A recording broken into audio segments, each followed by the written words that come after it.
بسم اللہ الرحمن الرحیم ومنها ان مغالطات سوریہ میں سے ایک مغالطہ یہ ہے اللہ یکون الاکبر محمولا علی جمیع افراد الاوسط، کیونکہ حد اوسط جو ہوتا ہے یہ صغرا اور کبرا کے اندر شکل اول میں خاص طور سے کبرا کیا ہوتا ہے؟ کلی ہوتا ہے۔ کبرا کلی کا مطلب یہ ہوتا ہے کہ کبرا کا جو موضوع ہے جو حد اوسط کہلائے گا اس کے ہر فرد پر اکبر محمول ہو۔ جیسے آپ نے کہا زید انسان وکل انسان حیوان، بات میں آ گئی؟ تو زید انسان ہے اور ہر انسان حیوان ہے۔ کل انسان حیوان یہی کبرا ہے، اس میں انسان اوسط ہے جو موضوع بن رہا ہے کبرا میں، حیوان جو ہے یہ اکبر ہے۔ تو اکبر یعنی حیوان کو انسان کے ہر فرد پر نہ محمول ہونا چاہیے، گویا انسان کا ہر فرد حیوان ہے۔ تو آپ نے کبرا ایسا بنا دیا جس میں حد اوسط پر اکبر محمول ہی نہیں ہے۔ بات سمجھ رہے ہیں کہ نہیں سمجھ رہے ہیں؟ ارے آپ سیدھے کہہ سکتے ہیں کہ وہ کبرا کلی ہی نہیں ہے۔ کبرا کیا نہیں ہے؟ کلی ہی نہیں۔ سیدھے کبرا کا کلی ہونا نہیں پایا گیا، جبکہ شکل اول کی شرط کیا ہے؟ کبرا کا کلی ہونا۔ ہر کبرا اس میں تو کلی ہونا بہرحال ضروری ہے، ایجاب صغرا کلی تو کبرا۔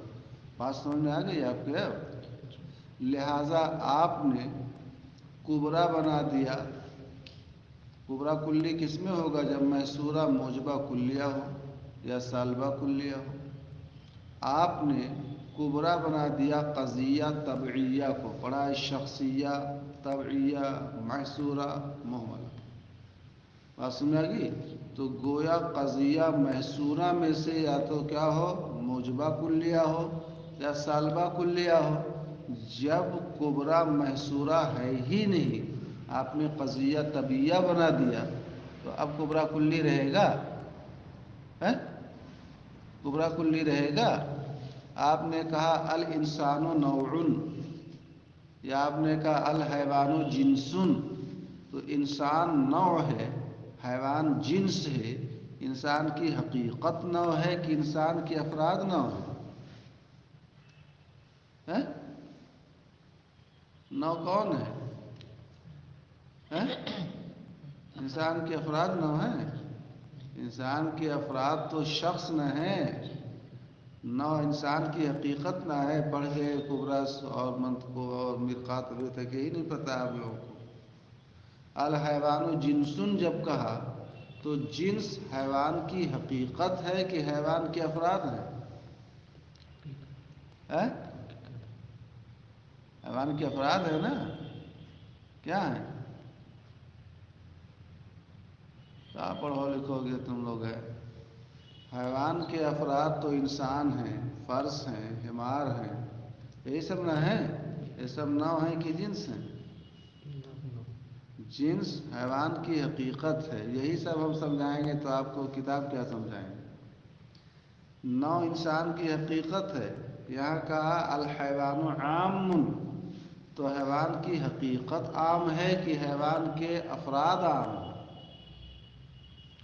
تو الانسان نوع یا الحیوان جنسن جو ہے یہ قضیہ طبعیہ ہے۔ قضیہ طبعیہ میں یہاں پر موضوع کے افراد پر حکم نہیں ہوتا ہے، بلکہ موضوع کی حقیقت اور طبیعت پر حکم ہوتا ہے۔ طبیعت حقیقت ہی کے معنی میں، سمجھ رہے ہو؟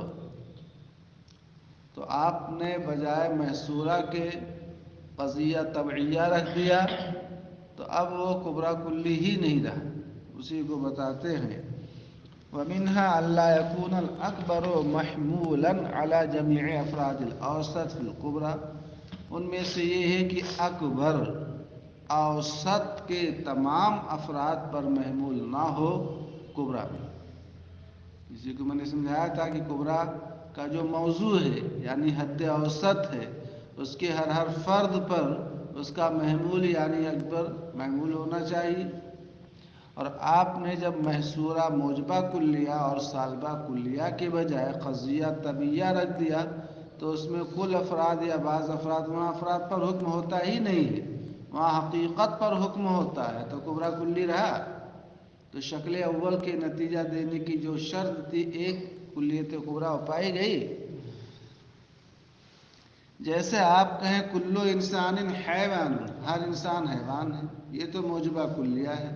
اور آپ نے کہا الحیوان عام، یا الحیوان جنس، یا الحیوان مقول علی کثیرین مختلف الحقیقہ، کہ حیوان عام ہے یا حیوان جنس ہے یا حیوان کثیرین مختلفین بالحقائق پر محمول ہے. آپ بتاؤ الحیوان عام میں عام یا جنس یا مقول علی کثیرین مختلفین کا جو حکم ہے یہ حیوان کے افراد پر نہیں ہے، بات سمجھ رہے ہیں، بلکہ حیوان کی حقیقت یہ عام ہے، جس میں انسان بھی ہے، فرد بھی ہے، مال بھی ہے. حیوان کی حقیقت جنس ہے، افراد جنس نہیں ہے. حیوان کے افراد تو 9 ہیں، بات سمجھ رہے ہیں. حیوان کی حقیقت یہ مختلف حقیقت والے بہت سے افراد پر محمول ہے، حیوان کے افراد نہیں محمول ہے. تو آپ نے جب یہ کبرا بنا دیا الحیوان عام کو یا الحیوان جنسن کو یا مقول علی کثیرین مختلفین بالحقیقت کو، تو یہاں کبرا جو ہو گیا یہ قضیہ طبعیہ ہو گیا، محصورہ رہا ہی نہیں. سمجھ رہے ہیں؟ نتیجہ کیا دے گا؟ جب حیوان گر جائے گا کلو انسان عام اور کلو انسان جنس یا کلو انسان مقول علی کثیرین مختلف الحقیقہ، کہ ہر انسان عام ہے، انسان کے افراد عام ہیں، انسان کے افراد جنس ہیں، انسان کے افراد جنس ہیں، انسان کے افراد تو شخص نہ ہیں، یہ کہ انسان کے افراد کثیرین مختلفین بالحقائق پر محمول ہیں. انسان کا ہر فرد جو ہے سب کی حقیقت ایک نہ ہے کہ مختلف الحقیقہ ہے. وہ باطل قطع، یہ نتیجہ باطل ہے، کیونکہ انسان جو ہے کی حقیقت نہ تو عام ہے، نہ انسان کے افراد عام ہیں، اور نہ انسان کے افراد جنس ہیں، اور نہ انسان کے افراد کثیرین مختلفین بالحقیقت پر محمول. غلطی کیوں ہوئی؟ ہم بتا چکے السبب فی الغلط انما ہوا اہمال کلیت الکبریٰ. اس قیاس کے غلط ہونے کی وجہ صرف کیا ہے؟ کبریٰ کی کلیت کا مہمل ہونا. اہمال کا معنی ترک کے، عدم کے، یعنی کبریٰ کا کلی نہ ہونا. صاف صاف کہیں گے کبریٰ کا کلی نہ ہونا، کیونکہ کبریٰ کلی کب ہوگا؟ جب محصورہ ہوگا تب نا. یہ محصورہ ہے ہی نہیں، یہ قضیہ طبعیہ ہے، جس سے موضوع کی حقیقت پر حکم ہوتا ہے. اذ الکبریٰ طبعیۃ، اس لیے کہ کبریٰ قضیہ طبعیہ ہے، اس میں افراد پر حکم نہیں ہوتا بلکہ حقیقت اور طبیعت پر حکم ہوتا ہے. فلا يتعدى الحکم، تو جب یہ کبریٰ کلی ہے ہی نہیں، سمجھ میں آ گئی بات، تو اب حکم جو ہے متعدی نہیں ہوگا. بات سمجھ میں آ گئی؟ آپ یہ کہتے زید انسان ہے اور ہر انسان حیوان ہے. بات سمجھ میں آ گئی؟ جب کلی ہوتا تب نہ جا کر کے اصغر کے اوپر وہ محمول ہوتا. وَمِنْهَا مَا يَقَعُ بِالسَّبَبِ تَقَدُّمِ الرَّوَابِطِ أَوْ تَأَخُّرِهَا عَنِ السُّلُوكِ. ان مغالطات سوریہ میں سے ایک مغالطہ یہ ہے جو روابط کے مقدم یا مؤخر ہونے کی وجہ سے ہوتا ہے. کس سے؟ سلب سے. کبھی کبھی قضیہ سالبہ ہو، کبھی کبھی قضیہ میں حرف سلب ہوتا ہے. اس میں ہمیشہ یاد رکھیں سلب کا حرف ہوتا ہے تو ہم یہ دیکھیں کہ وہ رابطہ سلب کے بعد ہے یا سلب سے پہلے. رابطہ سلب کے بعد ہے یا سلب سے پہلے. اگر رابطہ سلب سے پہلے ہو تو وہ موجبہ کہلائے گا. جیسے زید ہوا لیسا بقائم، زید ہوا لیسا بقائم، یہ قضیہ موجبہ معدولۃ المحمول کہلائے گی. گویا جو لیسا دیکھ رہے ہو نا یہ محمول کا جز ہے، گویا زید لا قائم ہے. اور اگر یہی رابطہ لیسا حرف سلب کے بعد ہو، زید لیسا ہوا بقائم، نئی بات سمجھ رہے ہیں؟ تو گویا سلب جو ہے داخل ہو گیا کس پر؟ ربط پر. گویا ربط کا اس نے سلب کر دیا. یہ کیا کہلائے گی؟ سالبہ. سالبہ اور ہے، پڑھیں گے آپ، اور موجبہ اور ہے. یہ موجبہ میں ایجاب ہوتا ہے، سالبہ میں کیا ہوتا ہے؟ سلب ہوتا ہے.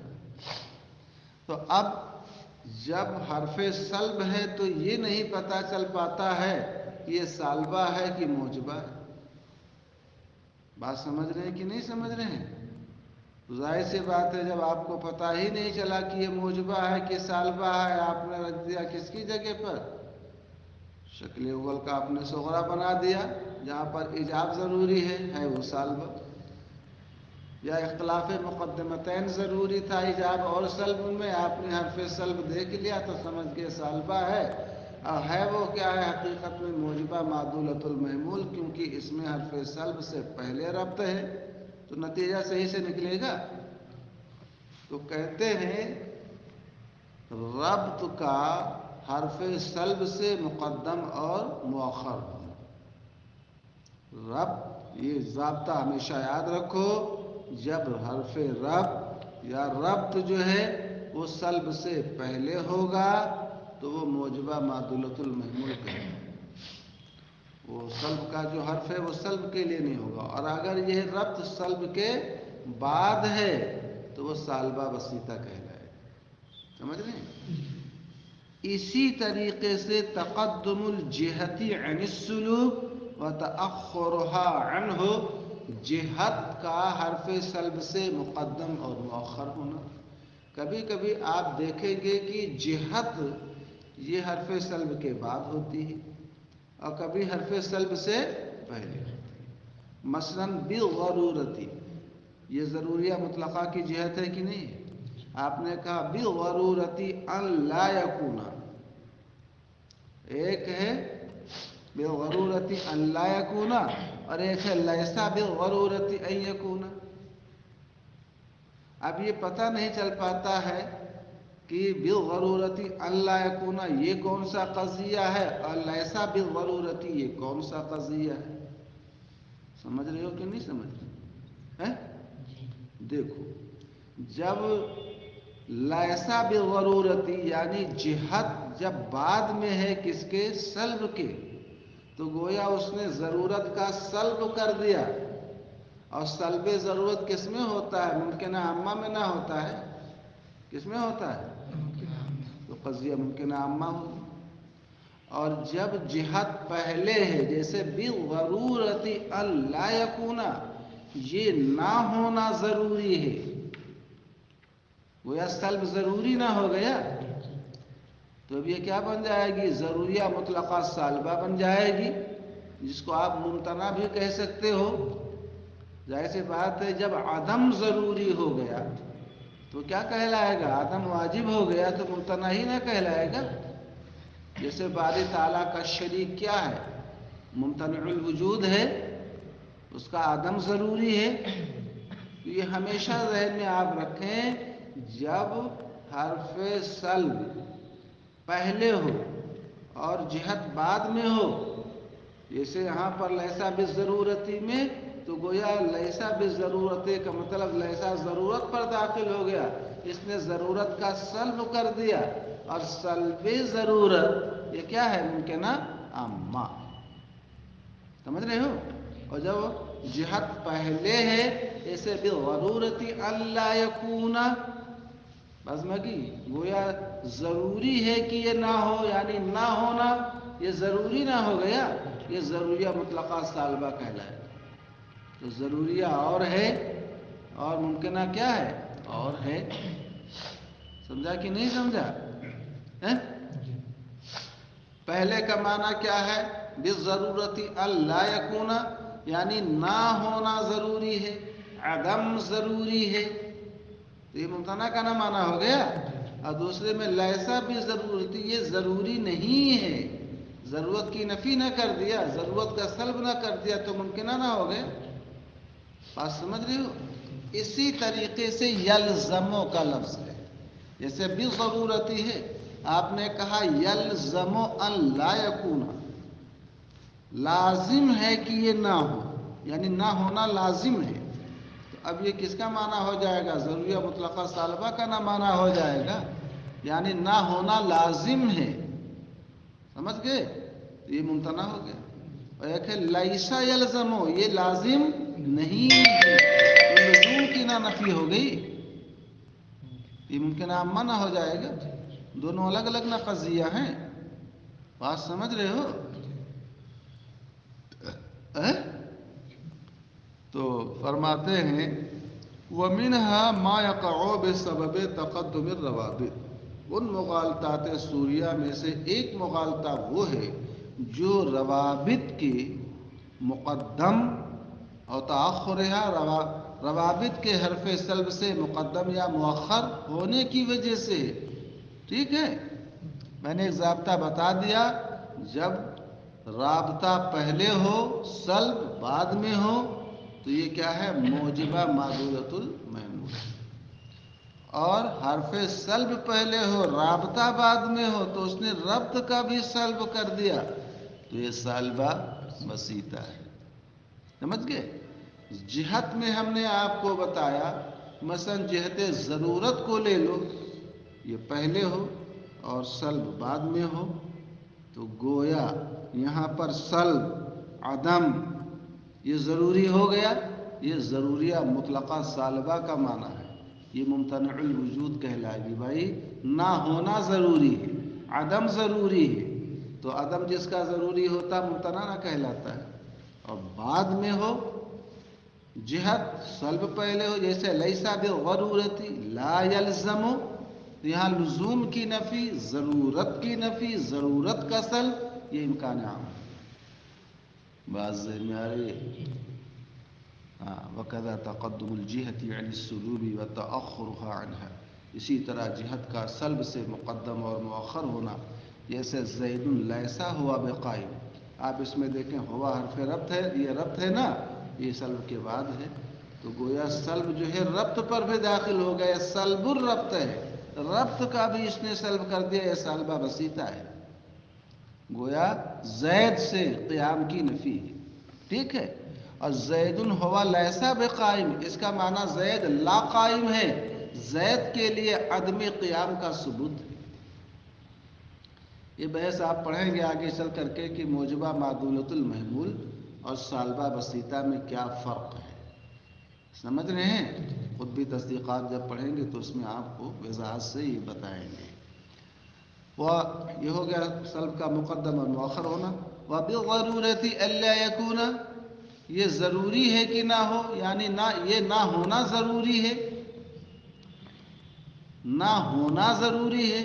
گویا عدم نہ ضروری ہو گیا، یہ ممتنع، یہ ضروریہ مطلقہ سالبہ ہو گیا. اور ایک ہے لیسا بالضرورۃ ان یکون، یہ ہونا ضروری نہیں، یہ ہونا ضروری نہیں، اس سالبہ ممکنہ عامہ، سلب ضرورت ہے اس میں. سمجھ گئے؟ یہ امکان ہے، وہ ممتنع ہے. لا یلزم ان یکون، یہ ہونا ضروری نہیں، یہ کون سا قضیہ ہے؟ یہ ہونا ضروری نہیں ہے.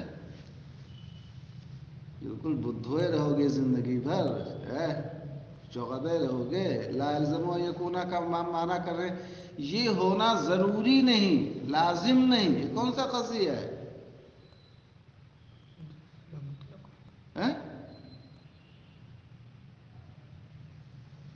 ایک ہتھوڑی لے لو اور اس سے تھوڑا ٹھکائی کرو، دھیرے دھیرے جو دماغ پر زنگ لگ گیا ہے نا وہ چھوٹ جائے گا. لا یلزم ان یکون کا معنی یہ ہونا ضروری نہیں. یہاں سلب ضرورت نہ ہے تو کیا کہلائے گا یہ؟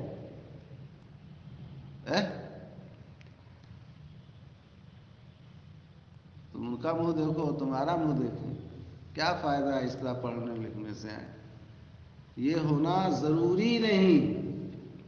ضرورت کی نفی ہے کہ نہیں نفی ہے؟ ضرورت کا سلب ہے کہ نہیں سلب ہے؟ یہ کس قضیہ میں ہوتا ہے؟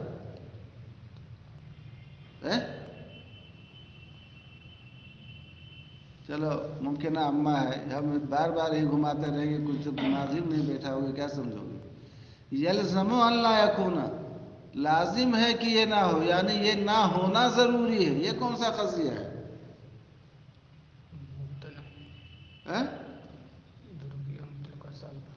ضرورت مطلقہ سالبہ ہے، بدھوئے رہو گے. یہ امتناع کا نہ مانا ہے، عدم نہ ضروری ہو گیا. یلزم ان لا یکون کیا ترجمہ کرو گے؟ ضروری ہے کہ یہ نہ ہو. کیا مطلب؟ یعنی یہ نہ ہونا ضروری ہے. تو عدم نہ ضروری ہو گیا جی، سلب نہ ضروری ہو گیا. اور سلب کا ضروری ہونا یہ ضروریہ مطلقہ سالبہ نہ ہے. اور پہلے میں کیا تھا؟ لا یلزم میں لزوم ہی کی نفی، لزوم ہی کا سلب ہو گیا، ضرورت ہی کا سلب ہو گیا. تو جب ضروری نہیں ہے تو یہ کون سا قضیہ ہے جب اس کو سلب کر دیں؟ ممکنہ. چلو وَتَكَثُّرُ السُّلُوبِ مِنْ هَذَا الْبَابِ، اور سلب کا کثیر ہونا اسی باب سے ہے. دیکھو ہمیشہ یاد رکھو، ہم کہیں گے ہمیشہ یاد رکھو، آپ کہیں گے ہم کبھی نہیں یاد رکھیں گے، تو کہاں سے کام چلے گا؟ سلب کا کثیر ہونا، سلب جب ایک ہوگا، طاق ہوگا، تو وہ سلب کہلائے گا. اور جہاں سلب جو ہے جفت ہو گیا، سمجھ رہے ہو، تو کیا کہلائے گا؟ ایجاب کہلائے گا. کیا کہا؟ کیا کہلائے گا؟ بات سمجھ میں آ گئی؟ تو اب ایک ہے سلب، ایک ہے سلب السلب، یعنی جو سلب کیا تھا بات میں آ گئی. کسی نے کہا ہم نہیں آئیں گے، بات میں آ گئی. تو اس نہیں کی جب نہیں کر دیا تو اس کا مطلب کیا ہے؟ اس بات نہ ہو گیا. نفی کی نفی کیا ہوتی ہے؟ اور اس پر ایک مرتبہ اور نفی لگا دو تو پھر اس بات کی نہ نفی ہو جائے گی جی. تو سلب، یہ سلب ہے، نفی ہے. اور سلب السلب کیا ہے؟ اس بات ہے. لازم ہے کہ ایسے سلب و سلب السلب، سلب و سلب السلب 3 مرتبہ نہ ہو گیا. تو سلب کا سلب تو اس بات ہو گیا تھا، اور پھر اس کا بھی جب سلب کر دیا تو کیا ہو گیا؟ نفی نہ ہو گئی. تو ہمیشہ ضابطہ یاد رکھو، گن لیا کرنا نہیں سمجھتے ہو. جب طاق ہوگا تو نفی اور سلب کہلائے گا، اور جفت رہے گا تو وہ جیسے سلب و سلب اس بات ہے نا. فَإِنَّ مَرَاتِبَ الشُّفْعِيَّةِ كَسَلْبِ سَلْبٍ، شفعیت یعنی جفت کے مراتب، جفت کے درجات، جیسے سلب کا سلب. سمجھ گئے؟ وَسَلْبِ سَلْبِ سَلْبِ سلب سلبن ایک، اور ایک سلب سلب سلبن، نہیں 4 مرتبہ ہوگا نا. سلب سلب سلب سلبن، یہ کیا ہے؟ ایسے بڑھا لو 5 مرتبہ کر دو تو طاق ہو جائے گا، نفی ہو جائے گی. اور 6 مرتبہ سلب لے آؤ. ارے سلب کا تھا لا لا، یہ اس بات ہو گیا. اور لا لا لا نفی ہو گیا. ایسے بڑھاؤ لا لا لا لا، تو اس بات ہو گیا. اور لا لا لا لا لا، یہ کیا ہو گیا؟ یہ عربی ہے، اس میں نہیں نہیں نہیں نہیں نہیں بات میں آ گئی. تو جب یہ کہا نہیں نہیں، تو نہیں کی نہ نہیں ہو گئی، تو اس بات نہ ہو گیا. ایک آسان بتا دیا ہے، دیکھو. والوتریۃ کسلب سلب، والوتریۃ کسلب سلب سلب، جیسے سلب کے سلب کا سلب. یہ 3 مرتبہ نہ ہو گیا.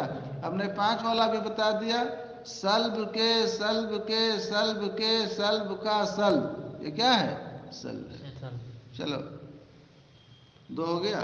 وَمِنْهَا أَخْذُ الْاِعْتِبَارَاتِ الذِّهْنِيَّةِ والمحمولات العقلیہ امور عینیہ. کبھی کبھی غلطی اس لیے بھی ہو جاتی ہے کہ ذہن کی جو چیز ہے ہم نے اس کو کیا مان لیا؟ خارج مان لیا. خارج کے احکام الگ ہیں، ذہن کے احکام کیا ہیں؟ الگ ہیں. تو اعتبارات ذہنیہ اور محمولات عقلیہ کو امور عینیہ یعنی امور خارجیہ مان لینا، یعنی ذہن کی جو چیز ہے ہم نے اس کو کیا مان لیا؟ شے خارج مان لیا. مثلا جب کہا گیا ان الانسان کلی، انسان کیا ہے؟ کلی. آپ پڑھ چکے کلی ہو یا جزئی ہو یہ مفہوم کی نہ قسم ہے، اور مفہوم کس کو کہتے ہیں؟ ما حصل فی الذہن کو نہ کہتے ہیں. تو انسان کلی ہے. کلی ہونا یہ جو انسان کا ہم نے تصور ذہن میں کیا ہے وہ کلی ہے. خارج میں جو انسان ہے نہ وہ کلی ہے نہ وہ جزئی ہے، کیونکہ کلی اور جزئی مفہوم کو نہ کہتے ہیں. مفہوم ذہن میں ہوتا ہے کہ خارج میں ہوتا ہے. جیسے جب کہا گیا انسان کلی ہے، انسان کیا ہے؟ فَيُظَنُّ تو یہ گمان کیا جاتا ہے انہو فی الاعیان کذالک کہ انسان خارج میں بھی ایسے ہی ہے. یعنی یہ جو خارج میں یہ سب کیا ہے؟ کلی ہیں. خارج میں جزئی ہیں کہ کلی ہیں؟ افراد نہ ہیں. وَلَيْسَ هَذَا ظَنُّ بِالصَّوَابِ یہ گمان یہ خیال درست نہیں. فَإِنَّ الْكُلِّيَّةَ إِنَّمَا تَعْرُضُ لِلْأَشْيَاءِ فِي الذَّهْنِ دُونَ الْخَارِجِ اس لیے کہ کلیت اشیاء کو ذہن میں صرف عارض ہوتی ہے، خارج میں گویا اشیاء ذہنیہ کو کلی کہیں گے، اشیاء خارجیہ کو کلی نہیں کہیں گے، کیونکہ کلیت یہ صرف ذہن میں عارض ہوتی ہے. سمجھ گئے؟ کلی ایسے مفہوم کو کہتے ہیں جو کثیر پر صادق ہے، جس کا نفس تصور کثیر پر صادق خارج سے مانے نہ. سمجھ گئے؟ ومن هذا التحقیق ينحل اغلوطة اخرى اس تحقیق سے ایک دوسرا مغالطہ حل ہو جاتا ہے. اس مغالطے کی تقریر یہ ہے کہ کہا جائے الممتنع موجود. ہمیشہ یاد رکھو ممتنع، امکان یہ سب کیا ہے؟ مفہوم ذہنی ہے. تو جب ہم یہ کہیں گے الممتنع جو چیز ممتنع ہوتی ہے وہ خارج میں ہوتی ہے؟ جو چیز محال ہوتی ہے وہ خارج میں ہوتی ہے؟ نہیں نہ ہوتی ہے. تو یہ جو کہا جاتا ہے الممتنع موجود اس کا مطلب یہ ہے کہ ممتنع کا جو مفہوم ہے وہ ذہن میں موجود ہے. یہ نہیں ہے کہ ممتنع کا کوئی فرد خارج میں موجود ہے. سمجھا کہ نہیں سمجھا؟ اس کی تقریر یہ ہے کہ کہا جائے ممتنع موجود ہے. کوئی دعویٰ کرے کہ محال کہتے ہو معدوم ہے، محال کیا ہے؟ موجود ہے. کیسے؟ دلیل دیتا ہے. سنو بھائی، جو شے محال ہوتی ہے وہ معدوم نہ ہوتی ہے کہ موجود ہوتی ہے؟ اب وہ کہہ رہا ہے محال موجود ہے.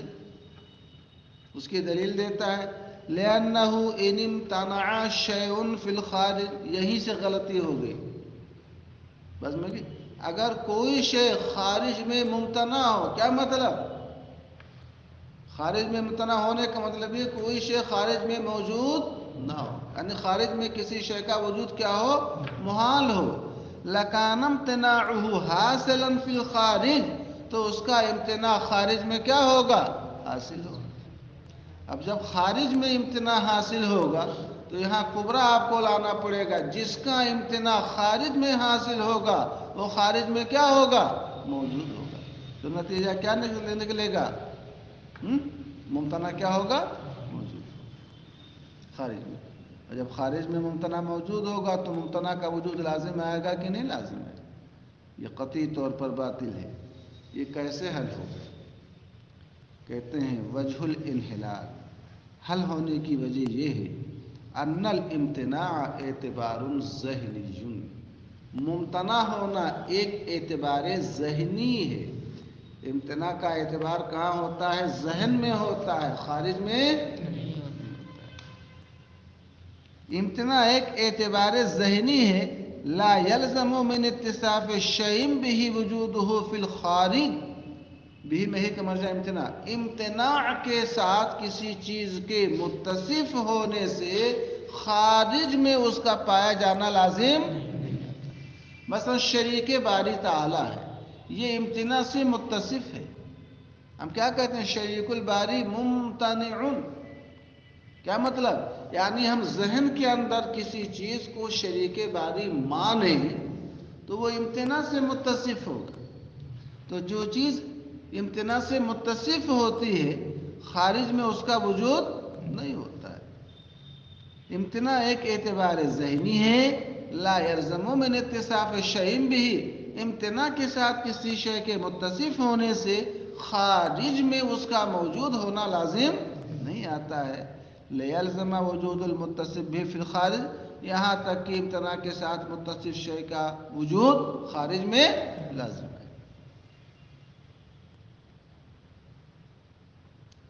چلو سمجھ رہے ہو؟ کہاں تک پڑھے تھے؟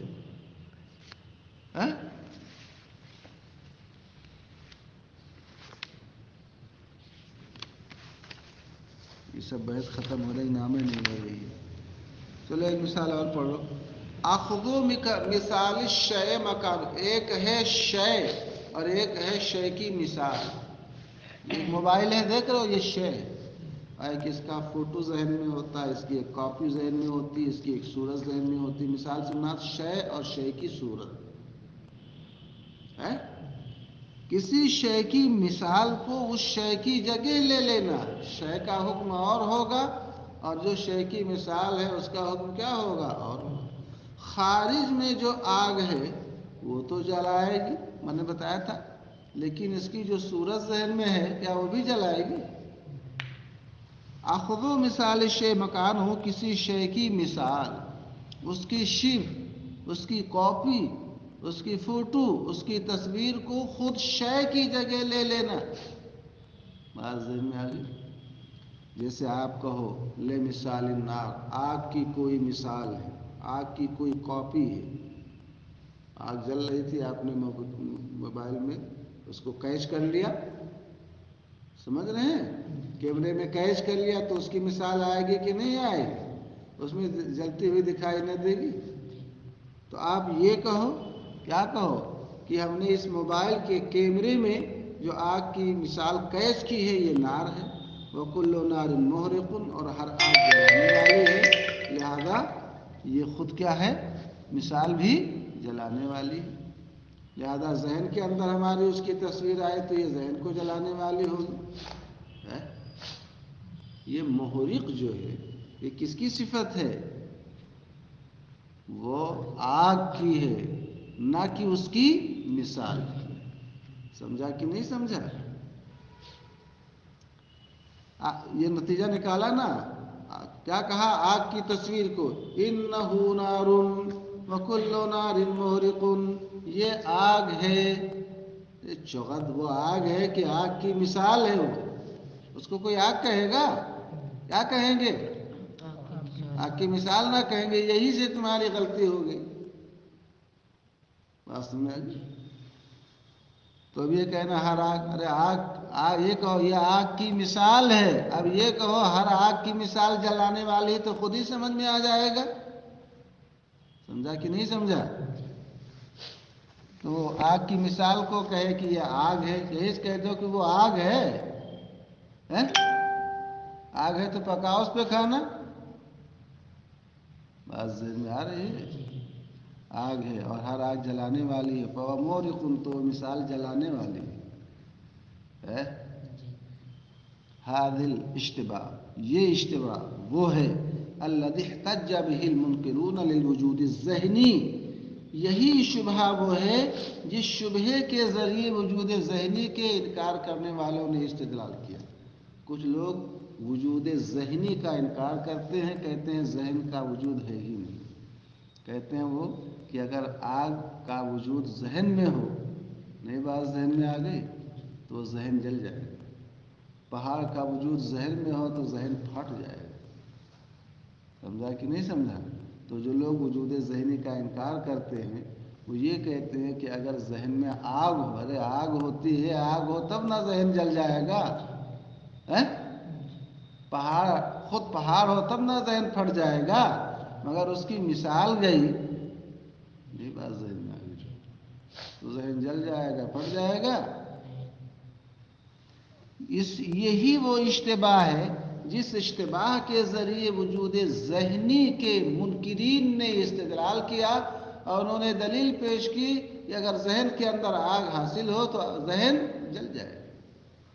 حیث و قالو، کیونکہ وجود ذہنی کے منکرین نے کہا لو حصلت الاشیاء بانفسها لازم احتراق الذہن عند تصور النار۔ آپ آگے چل کے کتابوں میں پڑھیں گے کہ ذہن کے اندر خود شے حاصل ہوتی ہے یا شے کی مثال حاصل ہوتی ہے۔ کچھ محققین نے یہ کہا کہ ذہن کے اندر جو ہے وہ خود شے کی ذات حاصل ہوتی ہے۔ سمجھ رہے ہو کہ نہیں سمجھ رہے ہو؟ شے کی ذات۔ اور کچھ لوگوں نے یہ کہا کہ ذات شے نہیں بلکہ مثال شے حاصل ہوتی ہے۔ سمجھ گئے کہ نہیں سمجھ گئے؟ تو منکرین وجود ذہنی نے کہا کہ اگر اشیاء اپنی ذات کے ساتھ ذہن میں حاصل ہو لازم احتراق الذہن، تو ذہن کا جلنا لازم آئے گا عند تصور النار، آگ کے تصور کرنے کے واختراقہ، اور ذہن کا پھٹنا لازم آئے گا عند تصور الجبل، پہاڑ کے تصور کرنے کے وقت۔ سمجھ رہے ہو؟ واتصافہ بالبیاض والسواد، اور ذہن کا بیاض اور سواد یعنی سفیدی اور سیاہی سے متصف ہونا لازم آئے گا عند تصورہما، سیاہی اور سفیدی کا تصور کرنے پر۔ اس طریقے سے انہوں نے باتیں کی۔ مولانا صاحب دیکھو کچھ چیز دیکھیں، وجود خارجی کے اوصاف اور ہوتے ہیں اور وجود ذہنی کے اوصاف اور ہوتے ہیں۔ ذہن خارج میں جب کوئی چیز ہوتی ہے تو اس کی صفت اور ہوتی ہے، اور وہی چیز جب ذہن میں پائے گی تو اس کی صفت اور ہوگی۔